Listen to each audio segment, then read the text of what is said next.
5, 4, 3, 2, 1. Thunderbirds are go.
Attention. Solar Control Center to all personnel. 19 minutes to liftoff. Clear launch area. Repeat. Clear launch area.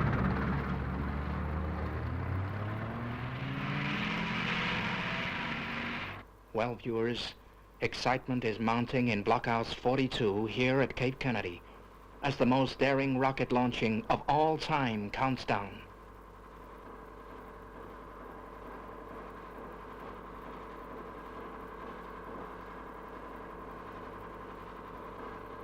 Launch site clear in 15 seconds. Start thrust checks at liftoff minus 15 minutes.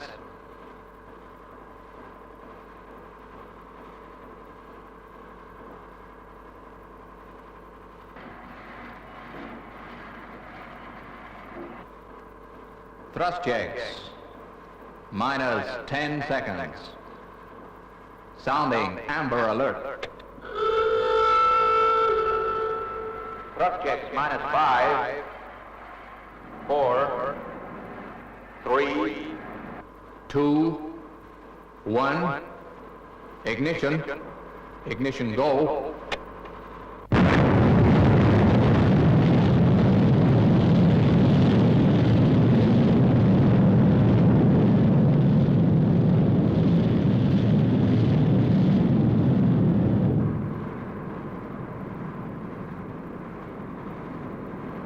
£17 million thrust and increasing. Thrust checks green. This new launch technique has been made possible, viewers, by the use of a revolutionary new fuel, the manufacturing of which is top secret. Only about 8 minutes to liftoff.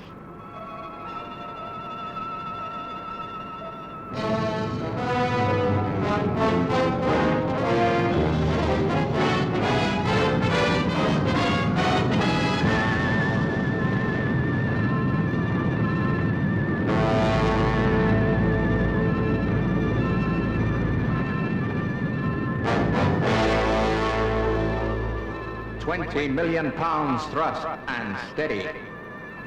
Gantry retraction green.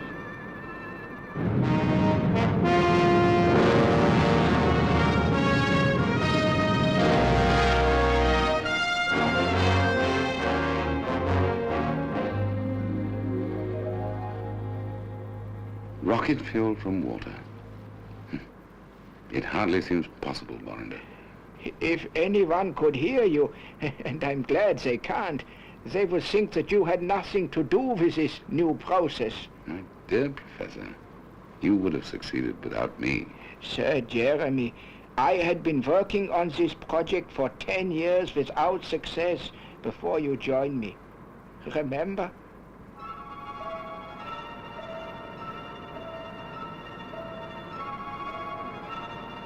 1 minute, 10 seconds to liftoff.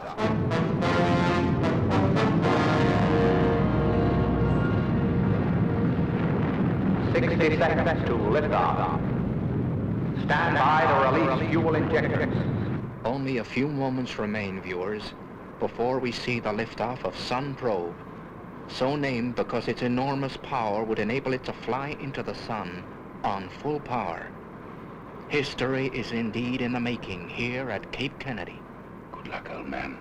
This is it, Sir Jeremy. This is it. Stand by, solar module. 13 seconds. Commencing final countdown.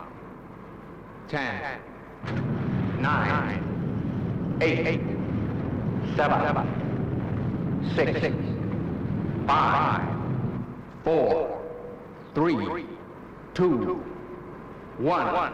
Full power. Liftoff.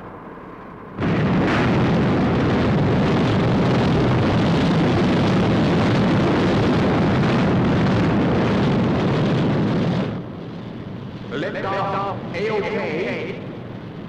She looks good? She looks good, all right. It was known all along that the risk of failure on this project was at liftoff. But the liftoff was pretty. Very pretty indeed. This success could not be better timed, coming as it does 2 days before the all-important international conference at Paris.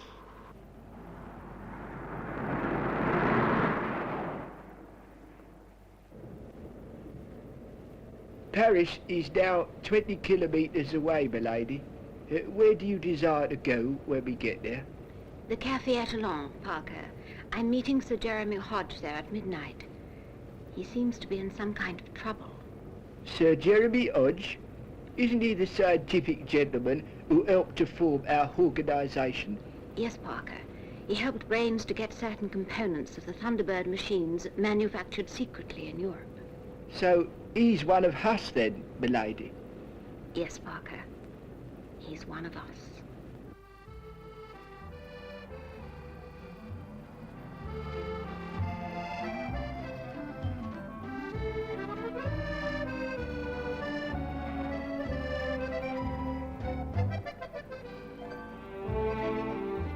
Ah, Paris in the spring. What could be more romantic? But I must say, dear lady, it's dashed decent of you to come all this way to see an old friend. I always obey the call of friendship, Sir Jeremy. Well, let's drink to that. Now, what would you like? In Paris, I always drink Perils. Very well. A Pernod for Madame and a whiskey and soda for me. Yes, monsieur.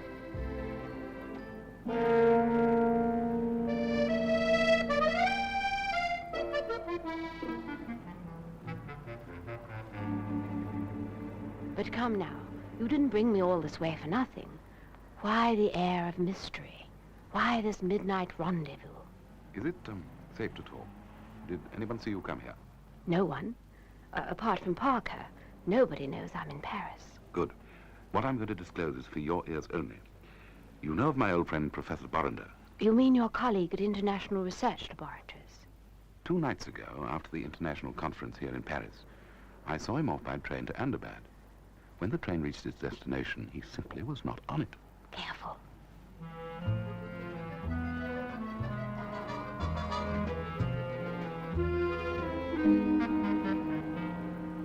Oh, well. Down the hatch.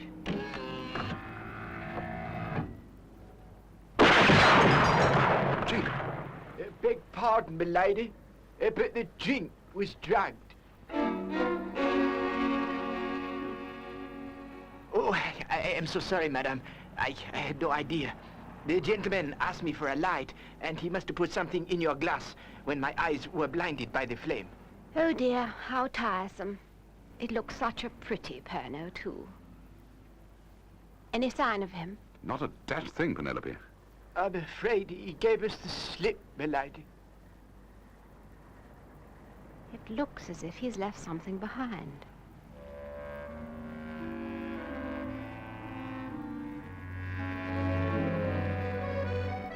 I don't think I recognize the crest. Do you, Sir Jeremy? Afraid not, old girl. But we could pop along to the Heraldic Archives and look it up. Yes, we can go in the morning. Sir Jeremy, perhaps now you would be so good as to escort me back to my hotel. You'd better tell me what this is all about.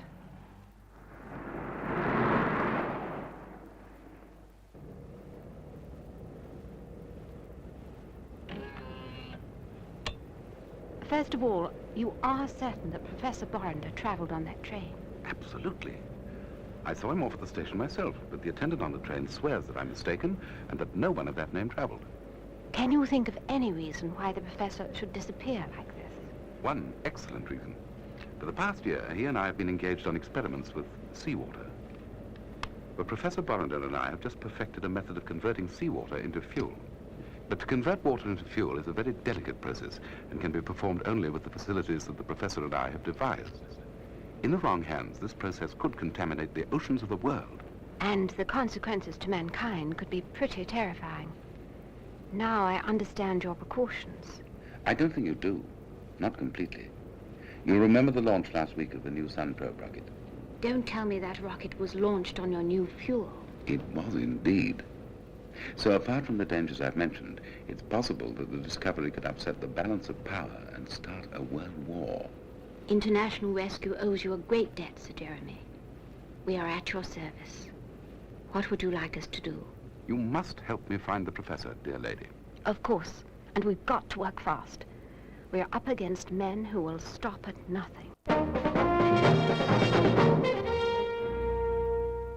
I shall require information about Professor Borrender and the recent conference at Paris. Sir Jeremy and I are taking the night train to Ahmedabad tomorrow. Think you'll need any help? Not till we get to Ahmedabad. We just want to make a few investigations on the train. We'll be playing it pretty cool. I bet you will. Okay, Penny. I'll send Virgil with Thunderbird 2 and the equipment I think you might need. He'll meet you at Ahmedabad. Very well then, Jeff. Over and out. Come in. Will you be wanting anything else tonight, milady? Have you made the reservations on the night train to Ahmedabad? Yes, milady. I have secured adjoining Pullman compartments for yourself and Sir Jeremy. Excellent. Good night, then, milady. Oh, Parker. Yes, milady. That was good shooting tonight, Parker. Thank you. Good night, milady.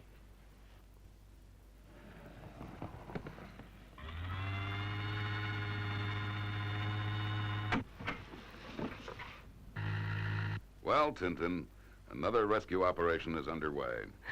I'm sure the boys are sorry they're not joining Penelope in Paris. And I can't blame them. Oh, there'll be time enough for sightseeing later. Right now, they're needed at Ahmedabad to make investigations at that end.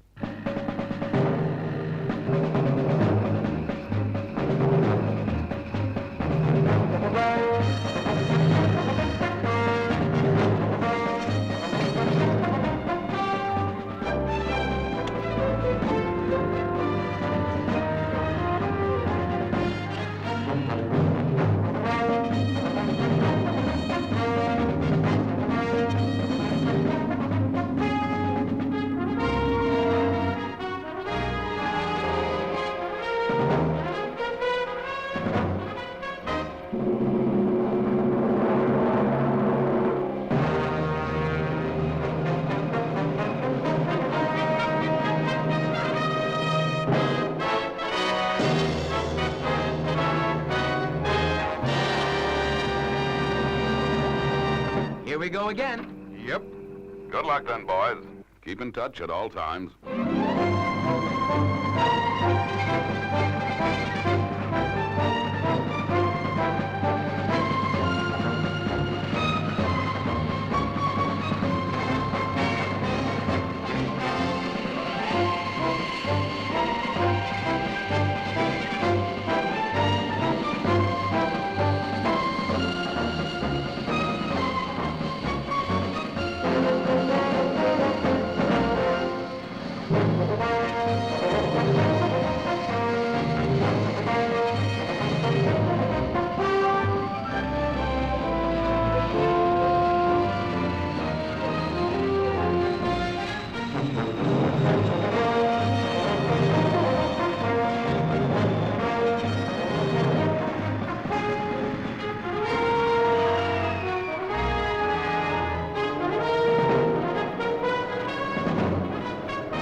Yes, a most interesting heraldic device.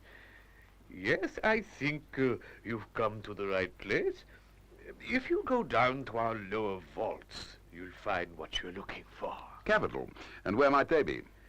Down these steps, monsieur.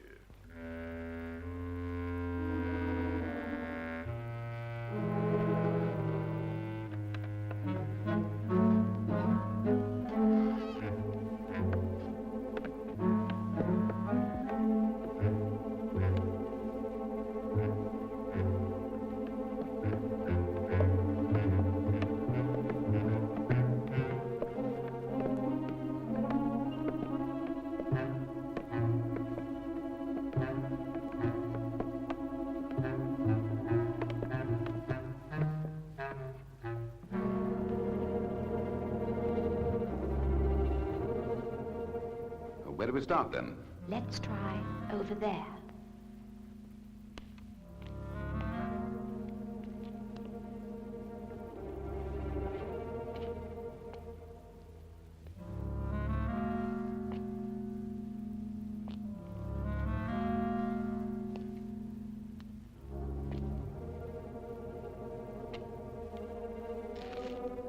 I say, it looks as if someone's been here recently.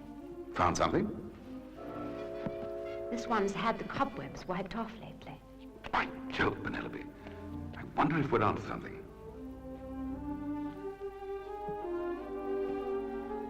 Look, these crests are remarkably similar. Right. Turn the page, and we should find what we're looking for.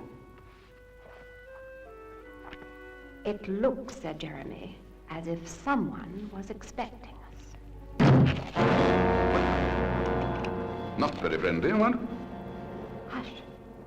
Listen.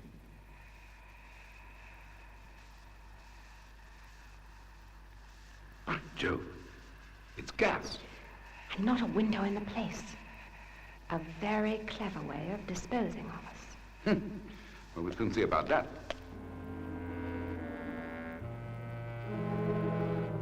Here, you out there. Are you listening? Open this door. Do you hear? Open this door at once. I thought that librarian was a phony. Of course. He must be the stranger at the cafe who tried to poison me. He must have remembered leaving the matchbook behind. By Jove, the gas is simply pouring into the room. Never mind, Sir Jeremy. Parker will have us out of here in no time. I say, open this door at once. We're British. Come in, Parker. Come in, Parker. Can you hear me? Loud and clear. Keep a lookout for a stranger leaving the building, probably wearing a green jacket. Yes, milady. He's just leaving the building. Going in pursuit now. No, Parker. I think you'd better come and get us out of this dungeon first. It's no use. We're well and truly trapped.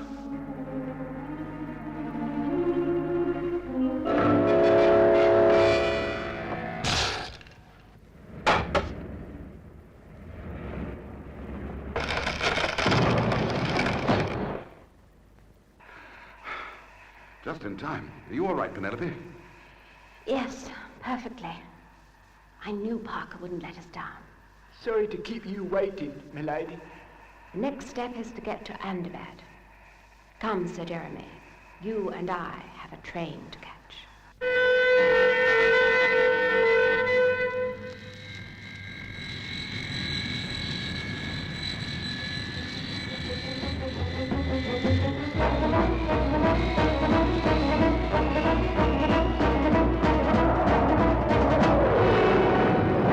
I have told you before, and I am telling you again, monsieur.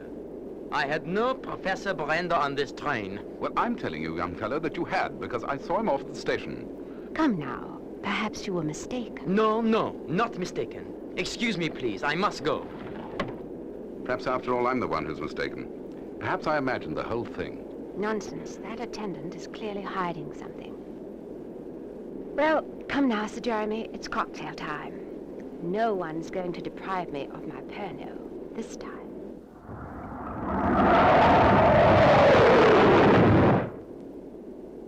I told him nothing, Dr. Godber. Nothing. How do I know you're telling the truth? You must believe me. Those interfering fools will be sorry they ever set foot on this train. Twice in Paris they outwitted me. But I am setting a trap that not even the lovely Lady Penelope can escape from.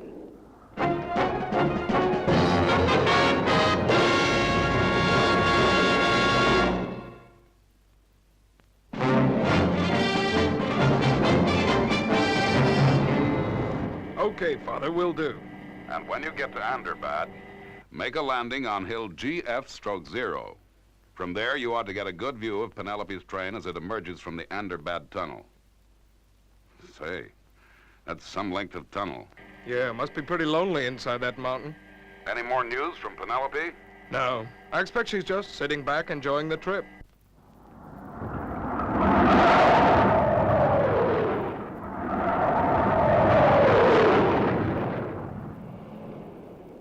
When I get back to my compartment, I'm going to have another word with that attendant. Very well, Sir Jeremy. But now, let's forget the whole thing for a moment and drink our coffee. I say. What's this? Beware, you are dealing with desperate men.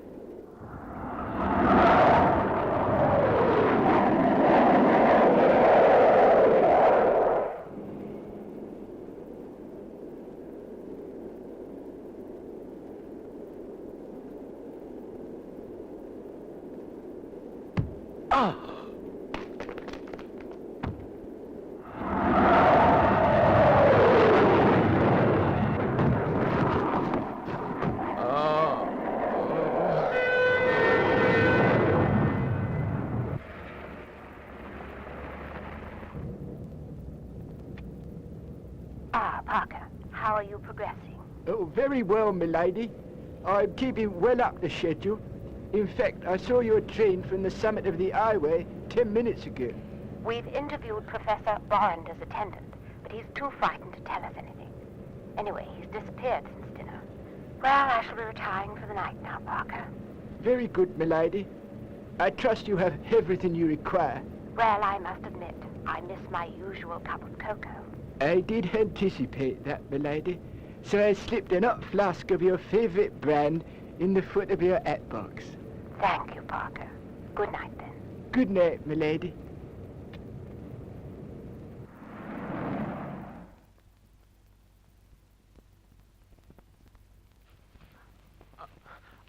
I must warn them. I must stop the train.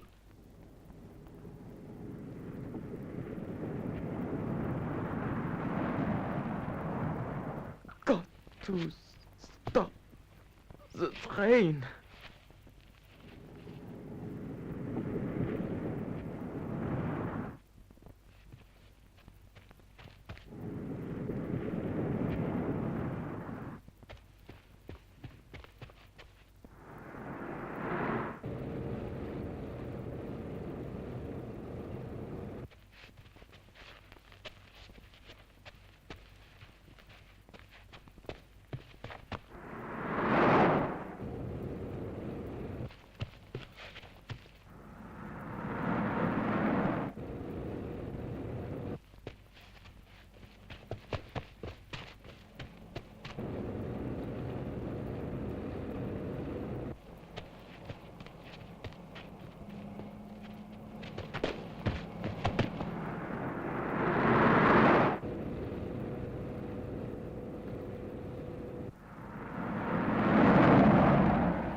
coming in to make vertical landing, Father. Welcome home, son. Sorry not to have a big reception party to meet you after your leave. We've got a major rescue operation in hand. Okay, Father, I understand. I hope I'll be able to help, too.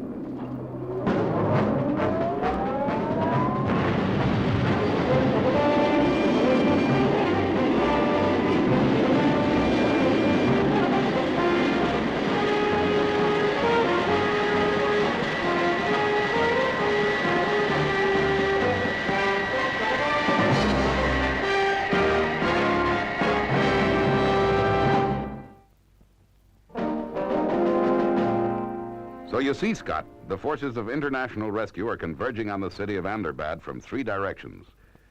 Virgil is going to land on this elevation here, and will rendezvous with Parker, who's coming down the highway Q44 from this direction. Then Penelope's train will come into Thunderbirds Junction through the Thunderbirds Tunnel here. Well, when does Virgil reckon he'll get there? Well, I'm expecting him to radio in at any moment to tell me just that. It all looks pretty well organized to me. But I'm sure sorry this had to happen while I was away on vacation. Don't worry, son. Gordon needed a change from underwater rescues anyway. Go ahead, Virgil. How's it going? All according to plan, Father. We should be arriving at Thunderbirds 1 hour after dawn, taking up position on hill GF0. Parker tells me that Penelope is settled down for the night, and he's now proceeding to Thunderbirds ahead of the train. He expects to arrive soon after we do, and will later pick up Penelope at the station. Good. Well, I don't think much else can happen before that train gets into Thunderbirds.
What's the matter? Someone's been listening at my door. Come along quietly so as not to waken the other passengers.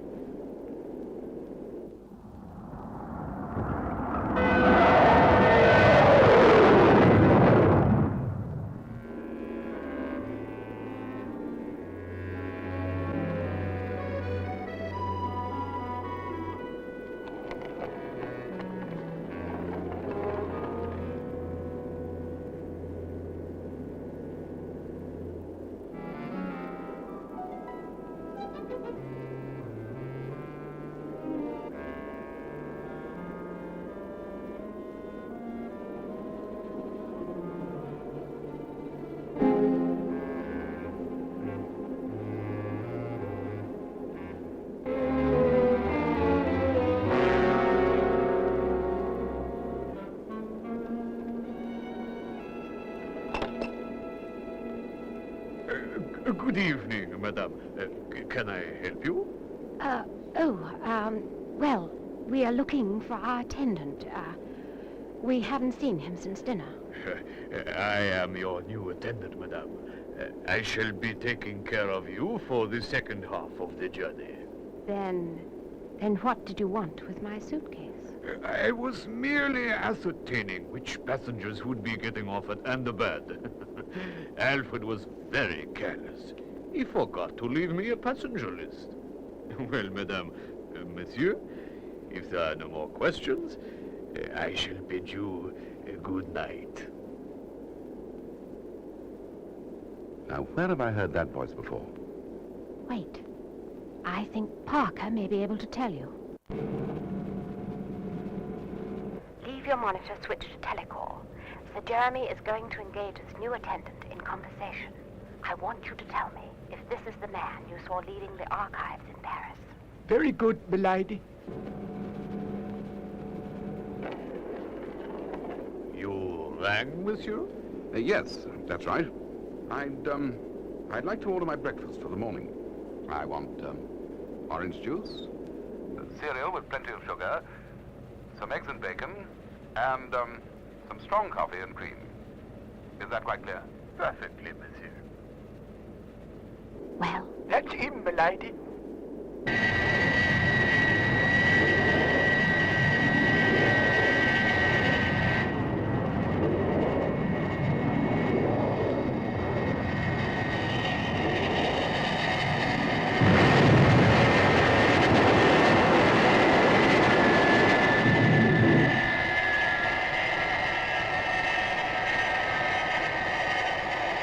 Hey, Father was right. We got a great view of the railroad.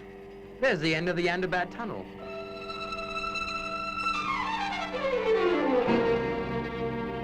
Yep, that's where Penelope's train will be coming from. Hey, and look! Here comes Parker.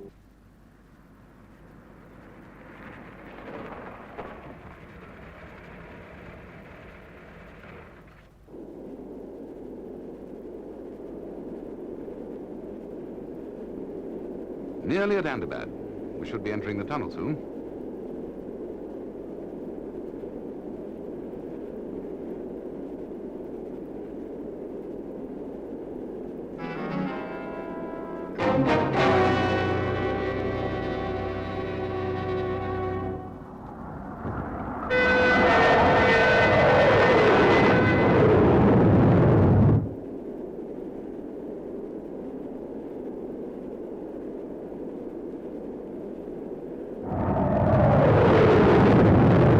Yep, that's right, Parker. The train shouldn't be long now. You better get down to the station.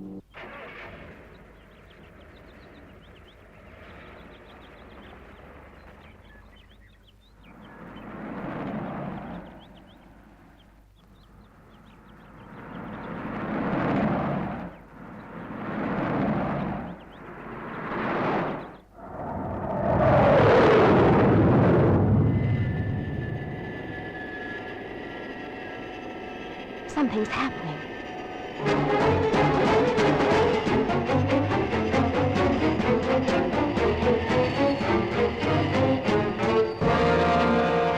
There must have been a power failure. You are right, Lady Penelope. There has indeed been a power failure. Now come with me, please.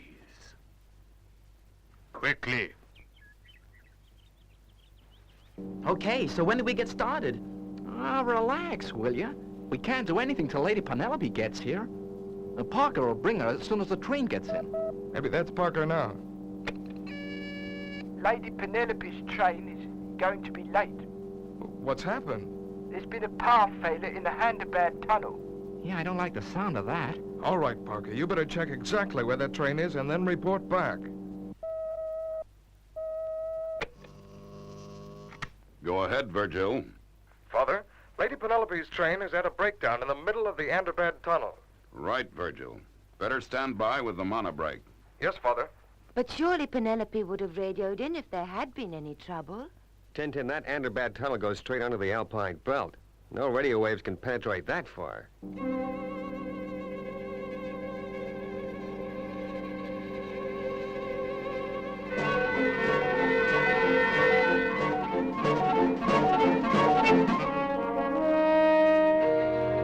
Father, the train is now coming to Anderbad, and Parker has confirmed that Lady Penelope and Sir Jeremy are not on it. Not on it? Did he find out where the breakdown took place? Yes, 17 miles from Anderbad. Right. You'd better go find them.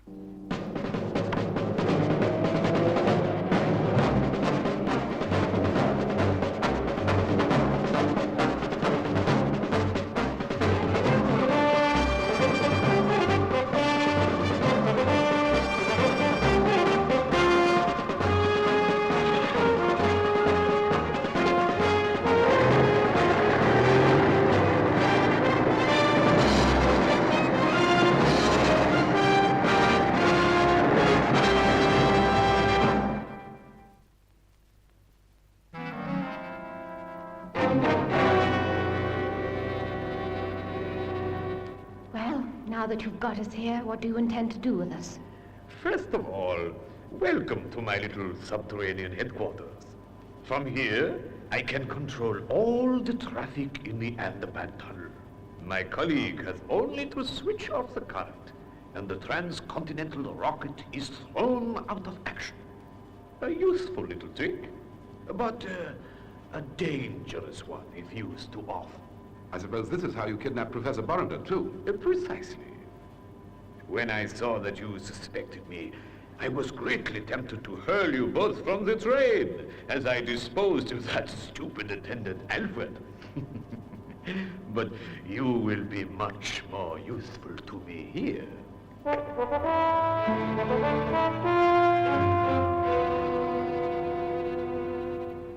Professor Borrender, thank heaven you're safe. Sir Jeremy, how on earth did you find me? Borrender, who is this blackguard? Forgive me, Sir Jeremy. I am Dr. Godber. You no doubt have never heard of me, but I know much about you and the fascinating discovery that you have made, along with Professor Borrender. He was present at the Paris conference last week and knows about our experiments. The conversion of seawater into fuel. A brilliant achievement, gentlemen, and one which I intend to make use of. You will never get us to tell you the formula. Never. With you I have so far failed, Professor. But I think that now I have captured the lovely Lady Penelope, I can make you and Sir Jeremy talk.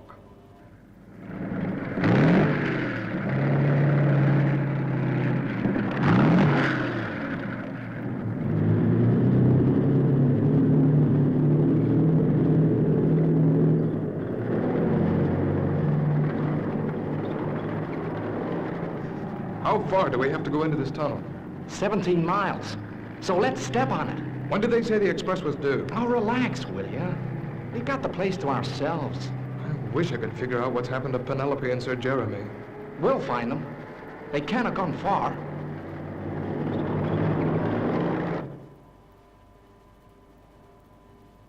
Now, gentlemen, you see that I really mean business. Perhaps you will tell me the details of your conversion formula. Never. Even if we told you, what good would it do you? Oh, a great deal of good. It would make me the richest man in the world.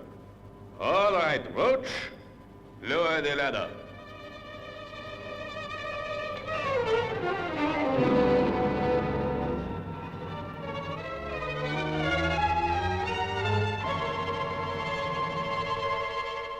You barbaric fiend! Now, all we have to do is wait for the express to pass. I think it should be entering the tunnel in about 9 minutes.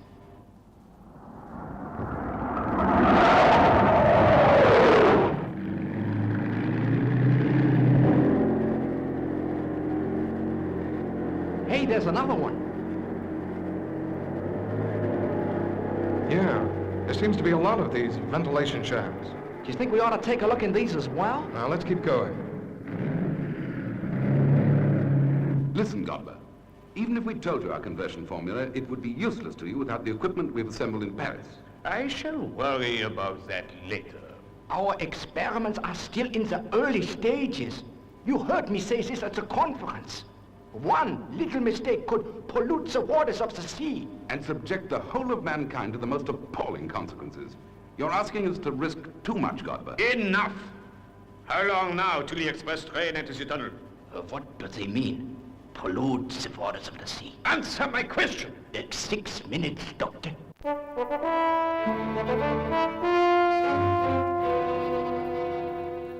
Hello, Father? Still no sign of Virgil and Gordon? Or anyone? All right, Alan, be patient. Tell you what, Father. I'll just get onto my hover bike and mosey up that tunnel. No, Alan. You're needed where you are. We can't risk any more lives. Father, just let me fly out there in Thunderbird 1. I could be out there in a couple of hours. Yes, Scott. But the express will be there in a couple of minutes.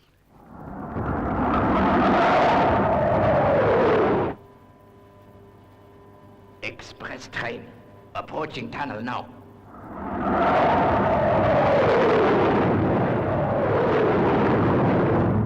Express now in the tunnel.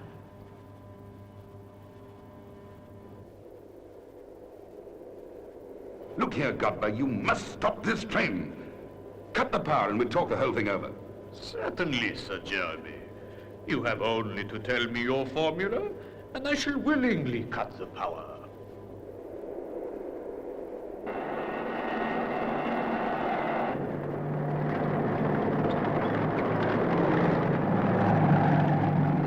Cut the engine. Can you hear anything? It must be the express. It's funny how the echo brings it nearer. How far have we come? Over 16 miles. They must be around here somewhere. I wonder how far away that is. I wonder how far away that is. Right. Let's see what's round that bend.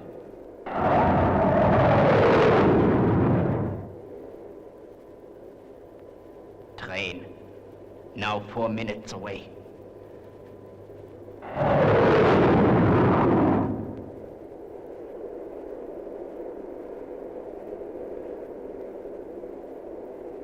Soon I shall have to turn out the lights so that no one sees us from the train. They may catch a glimpse of Lady Penelope, of course, but by then it will be too late to stop. For the last time, Godber, won't you listen to reason? The fuel conversion formula would be useless to you. Now cut this poor girl down and we'll explain the whole thing to you in our laboratory in Paris. 2 minutes.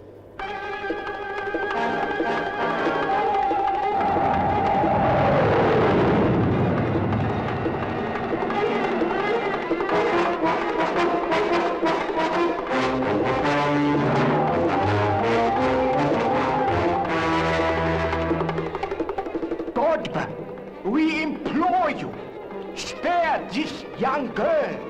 It's too late. My plan has failed. I shall have to leave Lady Penelope to her fate.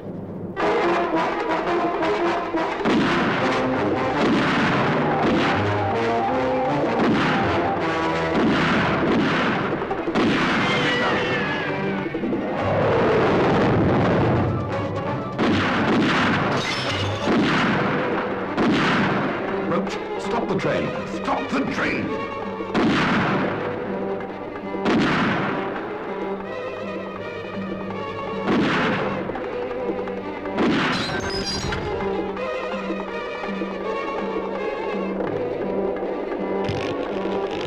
That means we can't stop the train.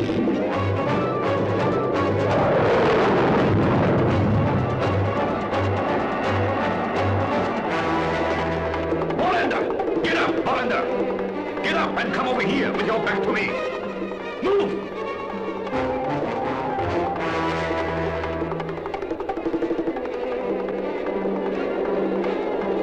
Okay.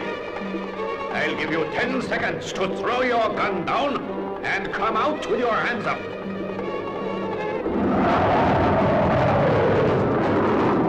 5 seconds. Throw down your gun, or the professor will be pushed in front of the express. 4, 3, 2.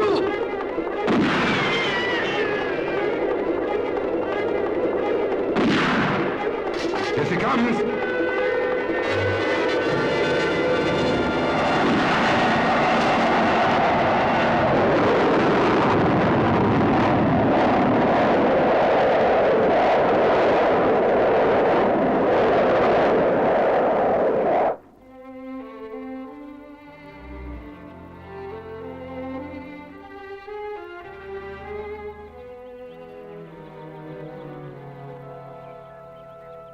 Still nothing, Father.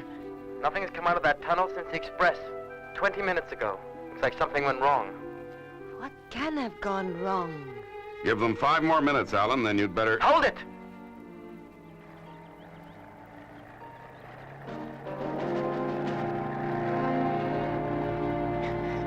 Guess I spoke too soon, Father. They're all okay. Looks like another rescue operation is successfully completed.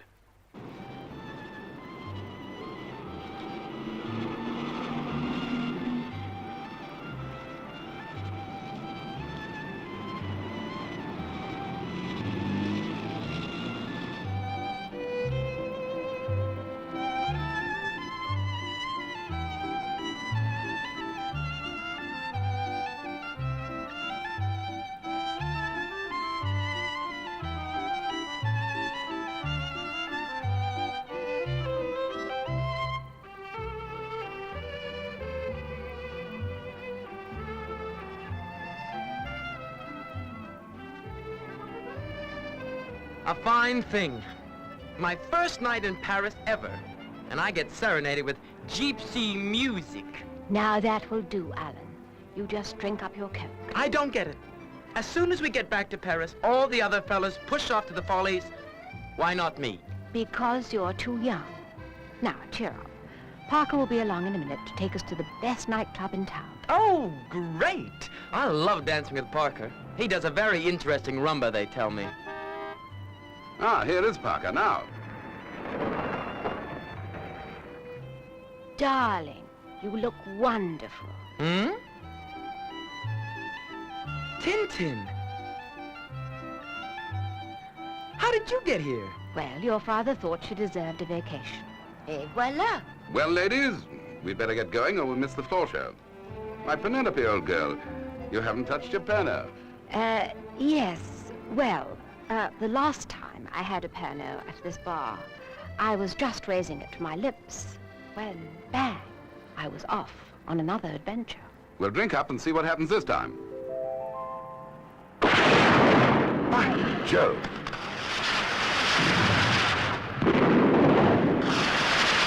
Hey, Tintin, look at that one. How beautiful!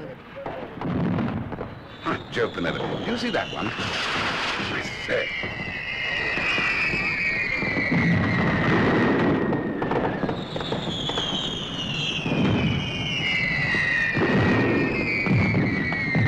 Oh, aren't they lovely? Oh, look! Look at that. Oh, look I've at never that. seen anything like that. Oh.